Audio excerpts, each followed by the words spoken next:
and welcome to another awesome video with your on-screen friends of Panda. So today I'm gonna be talking about Russian Easter, which for some weird reason used to be my favorite holiday growing up. I liked it even more than my own birthday and New Year's. Russian Easter, or Pascha, this year is going to be on April 28th, which is literally a week apart from American Easter. Like an American Easter, Russian Easter change dates every year.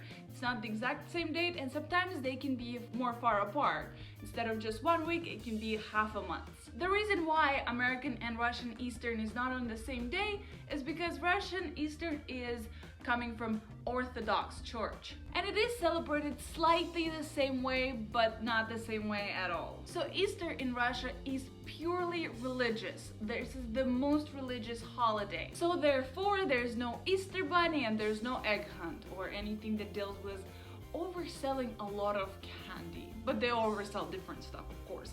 But no, like chocolate bunnies, oh, they're so good.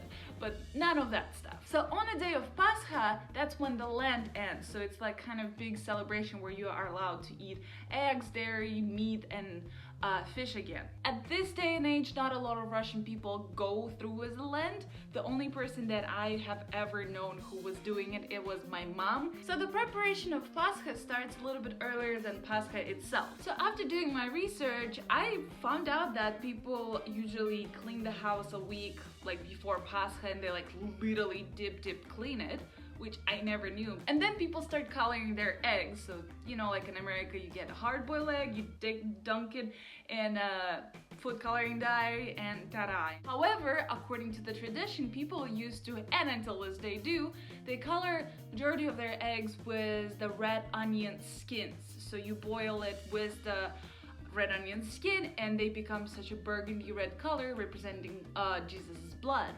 And people like my grandma still do that, and I feel like a lot of other people do it because, you know, all the dyes are not healthy for you, and you know, if you know anything about Russian grandmas, like anything that's not natural is bad for you. So yeah. Also, they sell those plastic wraps that you will put around the egg, and they have beautiful designs. So you will put your egg in this wrap looking thing, and just a piece of like plastic, like, yeah. And then you dunk your egg in the water, and then the plastic will seal around the egg, so you have like a cool thing. So a lot of people do egg coloring at home themselves because it's not that expensive to do and it's pretty easy. Another Pascha's traditional food to eat is kulich, or it's sort of like baked bread with some raisins in them, and it's like sweet bread. So they're tall looking things like towers, and they have the beautiful white glaze and usually a couple of like pretty rainbow sprinkles on them. That's the usual way how they would look. And of course, everybody has their own recipe how they will make it. However, I feel like a lot of people who do make kulich are grandmas and stuff, or people who have time to bake, but majority of people will just go to the store and buy it at the store. And another traditional food that people eat for Pascha is Pascha. So this is tворожная масса. It's the other name for it, and it's basically a cottage cheese mass, but not your usual cottage cheese that you buy at the store, because that stuff is not the cottage cheese. The small curd, you know what I'm talking about? That ain't cottage cheese you make the Pascha with. So you will probably need to go to like farmer's market to find the cottage cheese of cottage cheeses. So far, there's no luck for me. I'm not saying that in America they don't sell those cottage cheese, but just saying. And today I found ricotta cheese, which is very similar, but yet not the same thing. I made some vareniki with it. It was pretty good, but it's not the same. Oh yeah, Pascha. So it's made with this weird cottage cheese, and if you never had it, you probably will have no idea what I'm talking about. But it's made with cottage cheese and some raisins and stuff, and then you put it with the wooden panels that some people have. Like I know my grandma has those wooden panels that has like engravings of crosses and stuff, and it's like in the shape of the tower, but it technically says that it's a coffin that Jesus was buried in, and then from which one he was risen from the dead. You open those wooden panels when the cottage cheese like took the shape, and you have this beautiful looking thing, and that stuff is so good. And after all of this was done, and it's already Saturday, you go to church with all your food, or at least some part of your food, so the father or the priest or the church can bless it with holy water. And along hundreds of other people, you stand in line, or like they have special tables, you set your food, and then when the time comes of the ceremony and the priest says the prayer, and then he takes the bucket with holy water and some brush, and then he just walks and just throws the water on you and your food. You sometimes might see a table that is set aside for people who are less fortunate, so you can donate some food. Anybody can go to the church at this day.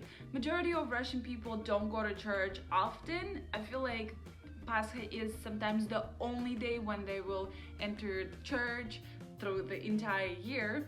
And even if you don't really believe in God, like, everybody's welcome to enter the church, unless you like really disrespectful and stuff, then they're gonna kick you out. So after all this process is done, you come home and you set your food aside for tomorrow. You do not eat it, you wait until Sunday.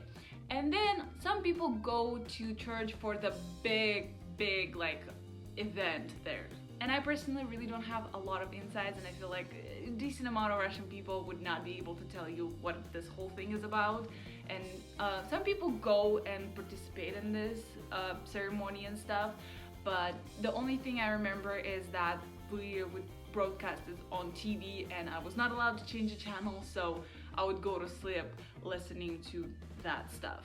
So we skip forward a couple hours, and now it's Easter, Russian Easter or Pascha. And on this day, and only this day, instead of greeting somebody, that's what you're gonna be saying. Христос воскрес!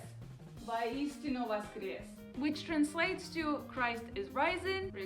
Truly, he's risen. And a lot of people put on their kolich or on their Pascha, they put HV, or if you will read it in English, it probably more looks like XB, which basically stands for Christos Voskres. And now it's finally time to eat all the food that the church and the priest blessed. And I know that in my family, and I hope that there's other people who do that tradition on Pascha, whenever you eat your hard-boiled eggs, so you have it like in the skin and it's still uncracked, so you and your other family member, you each grab an egg and then you just smash them against each other, and whose egg breaks, that person loses. I hope you're gonna have a wonderful and amazing Easter or Pascha, whichever one you celebrate, or if you don't celebrate either of them, have an amazing 2 weeks of your life, and I hope you are happy with what you do, with who you are, and if you're not, time to get to work. And just remember that you're an awesome potato, and you know what awesome potatoes do?